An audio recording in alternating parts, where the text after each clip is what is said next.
Bonjour à tous. Eh bien, prenons encore un instant aujourd'hui pour lire et méditer un autre passage du livre du ciel de Luisa Picaretta. Au nom du Père qui m'a créé, du Fils qui m'a sauvé et du Saint-Esprit qui me sanctifie. Amen.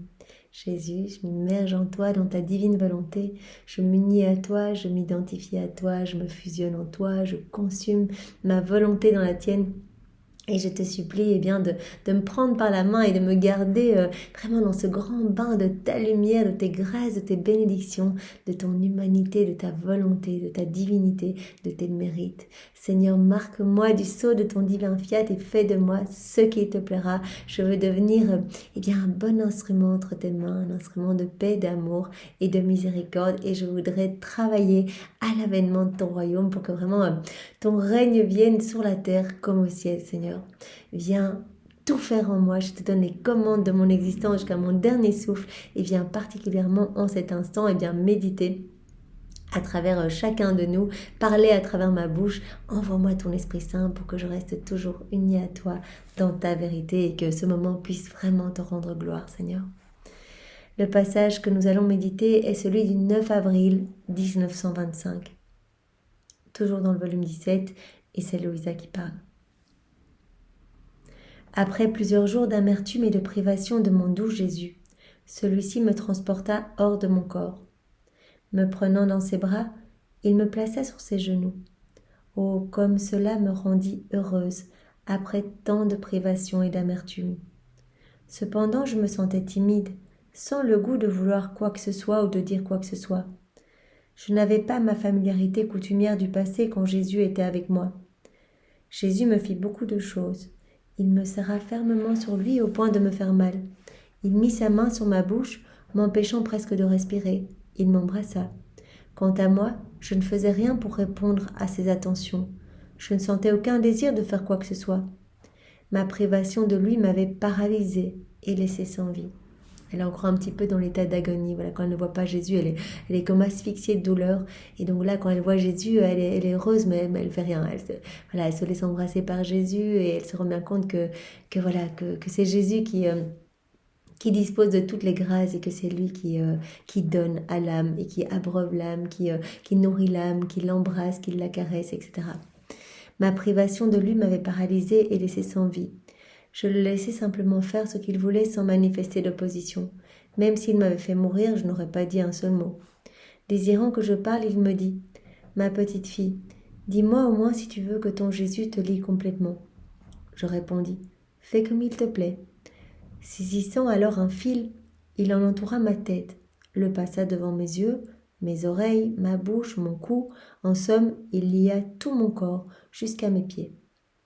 Ensuite, posant sur moi un regard pénétrant, il me dit « Comme elle est belle, ma petite fille, complètement liée par moi. » Donc, vous voyez, c'est comme ça que Jésus nous trouve beaux, en fait. C'est qu'on est complètement identifié à lui, qu'on est lié à lui, qu'on est vraiment que notre volonté est liée à sa divine volonté. C'est ça qu'on doit constamment lui offrir notre volonté et dire « Jésus, je veux vivre dans ta divine volonté. » À chaque fois, nous l'avions vu hier, c'est un petit filament de lumière qui vient... nous lier plus fortement à Jésus. Et Jésus nous trouve beau quand on est complètement identifié à lui, quand on s'est offert à lui. Maintenant, oui, je vais t'aimer davantage, parce que le fil de ma volonté t'a rendu incapable de faire quoi que ce soit, si ce n'est de permettre à ma volonté d'être la vie de toute ta personne. Voilà, Jésus voudrait que notre volonté humaine soit anéantie et que vraiment, on ne puisse rien faire d'autre que laisser la divine volonté couler en nous. Cela t'a rendue gracieuse, au point d'être toute resplendissante à mes yeux. Donc si on veut être beau et gracieux aux yeux de Dieu, eh bien voilà, il faut qu'on laisse tomber notre volonté humaine, qu'on lui donne cette volonté qui ne nous amène qu'à chuter, qu'à mettre plus de noirceur dans nos cœurs, etc. On lui donne et on lui laisse le champ libre. On lui demande de purifier notre cœur et de nous enchaîner à lui avec les 12 chaînes de son amour, avec ses petits filaments de lumière. Ma volonté a cette vertu de donner à l'âme une beauté si rare et remarquable que rien ne puisse l'égaler. L'âme est si charmante qu'elle attire mon regard et celui de tous, invitant à la regarder et l'aimer. Donc c'est magnifique. En fait, l'âme devient tellement resplendissante parce qu'en fait, elle est remplie de divin. Voilà, puisque à chaque fois Jésus met plus de lumière, il vient mettre tous ses attributs divins, il vient mettre ses actes qu'il a accomplis lors de son passage sur la terre, tous ses actes divins, il vient mettre toutes ses œuvres, il vient avec son trône, son royaume, il y a la Trinité qui est présente, etc. Donc l'âme devient super belle, super lumineuse, au point tel qu'elle attire le regard voilà, de tous les saints, les bienheureux, les anges qui sont en extase et qui contemplent cette âme qui est un reflet, en fait, un écho de la Trinité.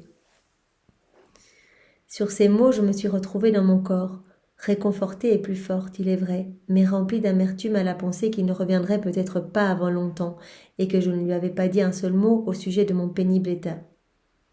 Alors je me suis fusionnée dans sa très sainte volonté, et mon aimable Jésus sortit de mon intérieur en formant un nuage de lumière autour de moi.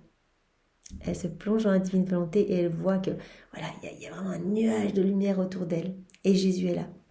Ensuite, il appuya ses bras sur ce nuage et regarda le monde entier. Toutes les créatures devinrent présentes à son regard très pur. Oh, combien d'offenses de toutes les classes de l'humanité le blessaient! Que de complots, d'hypocrisie et de fausseté. Des machinations, de révolutions aux conséquences imprévisibles se tramaient. Tout cela attirait des châtiments au point que de nombreuses cités étaient détruites. Mon doux Jésus, penché sur ce nuage de lumière, secouait la tête et était troublé jusqu'au plus profond de son cœur. Donc voilà, Louisa, elle se plonge dans la divine volonté, elle voit que Jésus sort d'un nuage de lumière, donc de son intérieur, et donc de ce nuage, en fait, à travers ce nuage, il regarde les hommes qui sont en train de faire plein de choses vilaines, voilà, des hypocrisies, complots, des offenses de toutes sortes, de la fausseté, etc. Donc Jésus, voilà, regarde l'homme et il en est vraiment attristé. Il est troublé jusqu'au plus profond de son cœur. Se tournant vers moi, il me dit « Ma fille, vois l'état du monde.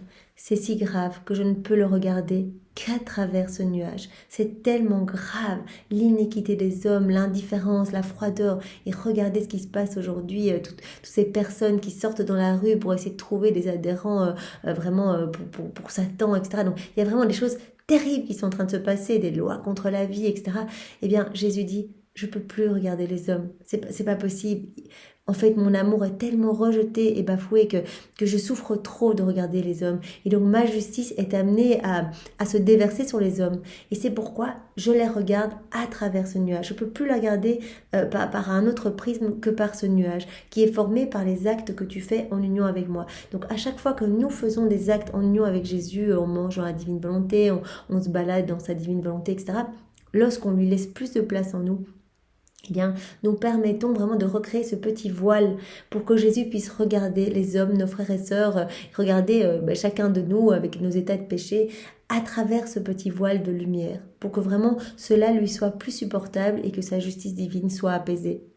Si je regardais l'homme en dehors de ce nuage, dit Jésus, je le détruirais en grande partie. C'est pas possible, l'homme est tellement mauvais qu'à un moment la justice divine supprimerait l'homme, quoi.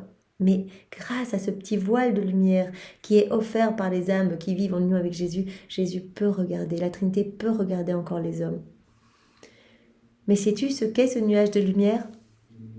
C'est ma volonté opérant en toi, ainsi que les actes que tu as réalisés en elle. Donc le nuage, c'est vraiment constitué par la divine volonté agissante et opérante en nous. Quand on lui laisse l'autorisation d'agir en nous, et bien voilà, il y a la vie divine qui croît en nous, il y a toute cette lumière, etc. Et donc cela forme ce voile de lumière par lequel Jésus regarde les hommes. Plus tu accomplis d'actes dans ma volonté, plus gros devient ce nuage de lumière qui me sert de support. Donc on voyait aussi Jésus au début qui était vraiment en train de s'accouder à ce nuage. Ça lui permettait vraiment d'être supporté. Il dit c'est vraiment un support pour moi, un appui pour moi. Donc ça me sert de support. Et ça me laisse regarder l'homme avec cet amour à travers lequel ma volonté l'a créé. Donc vraiment, il y a ce voile de lumière qui permet à nouveau à Dieu de regarder l'homme sans exercer sa justice. Il charme mes yeux pleins d'amour et me rendant présent tout ce que j'ai réalisé par amour pour les hommes, il fait naître en mon cœur une volonté de compassion. Et voilà, et Jésus a compassion des hommes. Je finis par être pris de pitié pour cette humanité que j'aime tant. De plus, ce nuage de lumière t'es merveilleusement utile. Donc non seulement tous ces actes qu'on fait dans la divine volonté, ça amène du rafraîchissement à Jésus, ça le nourrit, vraiment ça soigne ses blessures, on l'avait vu dans d'autres passages, ça lui donne quelque chose à boire, quelque chose à manger, etc. Mais aussi, donc ça permet vraiment d'apaiser sa justice divine. Et ce nuage est bénéfique, est un appui pour Jésus, mais est aussi un appui, quelque chose de bienfaisant pour l'âme qui fait les actes dans la divine volonté. Comme dit Jésus ici, ce nuage t'est merveilleusement utile. Donc il s'adresse à chacun de nous. Quand on vit dans la divine volonté, il y a des choses magnifiques qui se passent dans notre âme. Ce nuage apporte la lumière à tout ton être. Au plus on se plonge dans la divine volonté, au plus on reçoit de la lumière dans tout notre être. Ce nuage t'encercle et te rend la terre immatérielle. Voilà, on n'a plus d'attachement pour les choses du monde. Il y a vraiment ce détachement et nos yeux ne se fixent que sur les choses du ciel. Il ne te permet aucune attirance, même innocente, pour les personnes et les autres choses. Et c'est vrai, c'est vraiment ce grand dépouillement que Jésus opère. Eh bien, vous allez voir que au plus vous allez faire des actes en union avec Jésus, c'est vraiment assez facile. Eh bien, au plus vous allez remarquer que des choses qui vous tenaient à cœur, des choses que vous aimiez faire, aller au restaurant, partir en voyage, etc. Eh bien, cela va perdre vraiment en importance. Et vous n'allez avoir envie que de Jésus finalement, que de le consoler, que de l'aimer. Et finalement, ces moments de joie intense, ce seront ces moments eh bien, d'union avec Jésus. Donc, ce nuage ne te permet aucune attirance pour les personnes et les autres choses, et formant un doux enchantement pour tes yeux, il te permet de voir les choses selon la vérité, telle que ton Jésus les perçoit. Donc Jésus dit aussi que voilà, faire des actes en union avec lui, cela va aiguiser notre conscience. On va voir les choses avec les yeux de Jésus, puisqu'on l'invite en nous, qu'il est en nous, qu'il vit en nous, que sa vie divine croît en nous. Il y a de plus en plus de son amour, de sa lumière en nous. Et donc on va voir, il va venir regarder à travers nos yeux et on va pouvoir percevoir les choses comme lui les perçoit. On va pouvoir penser comme lui pense. On va pouvoir prier comme lui prie, etc. Et donc on va pouvoir vraiment percevoir toutes les vérités, les choses selon la vérité divine. Voilà. S'il te voit faible, donc si ce nuage te voit faible, il t'entoure et te donne de la force. S'il te voit inactif, il entre en toi et agit en toi. Et il est extrêmement jaloux de sa lumière. En agissant comme une sentinelle, il s'assure que tu ne fasses rien sans lui et ne fait rien sans toi. Donc voilà, Jésus nous dit que il va nous recouvrir de sa présence, de sa lumière, de son Esprit Saint. Il va nous remplir à ras-bord de lui et il va jouer ce rôle de sentinelle parce que vraiment, il aime cette lumière qui vraiment rejaillit de notre âme, qui est sa propre lumière en fait. Il nous donne sa sainteté. Petit à petit, vraiment, il nous dépouille de tout pour qu'on devienne saint comme lui est saint. Et donc, il va se faire, comme il dit, je suis extrêmement jaloux, je vais venir protéger toute cette lumière qui émane des actes que tu fais dans ma divine volonté. Il va mettre des anges autour, etc. Et il va vraiment barricader notre âme pour qu'on ne retombe plus dans les pièges des choses du monde, qu'on ne retombe plus dans nos volontés propres, mais qu'on reste vraiment unis à lui. Et on peut lui demander aussi, on peut se servir comme Louisa de tous les attributs de sa passion pour dire, voilà Jésus, enchaîne-moi avec les chaînes de ton amour, crucifie ma volonté propre à la tienne, viens flageller mes regards, mes paroles, mes pensées, mes actes, mes pas, pour que tout ne soit tourné que pour ta gloire. On peut demander ça, on peut demander...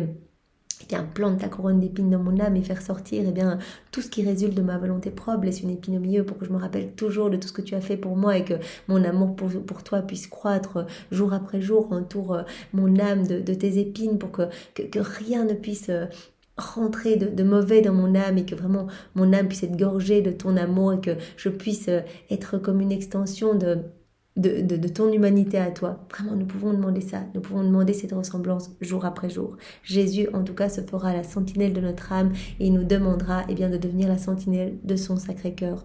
Parce que vraiment, Jésus est tellement offensé que les âmes qui vivent dans la divine volonté doivent vraiment se placer entre le ciel et les hommes, entre la Trinité et tous les hommes qui offensent continuellement par leur mauvais comportement. Donc à chaque fois qu'on voit des mauvaises choses, hop, réparation, Jésus pardon, je reprends ces actes, je les plonge dans ta divine volonté, je les refais, je les renouvelle, je les répare pour te les réoffrir beaux, plein de louanges, plein d'actions de grâce, pour que vraiment tu puisses te sentir aimé de tous et que tu puisses recevoir une juste compensation comme si tous les hommes t'avaient aimé et rendu gloire.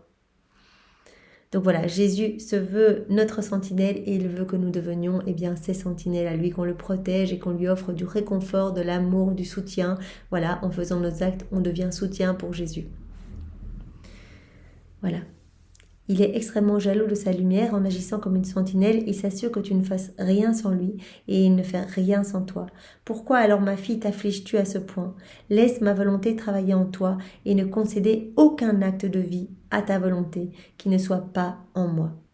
Si tu veux que mes grands desseins sur toi s'accomplissent, si on veut que les grands projets de Dieu s'accomplissent pour nous, et vraiment il a un plan pour chacun, on ne doit rien faire d'autre que de laisser Jésus agir en nous.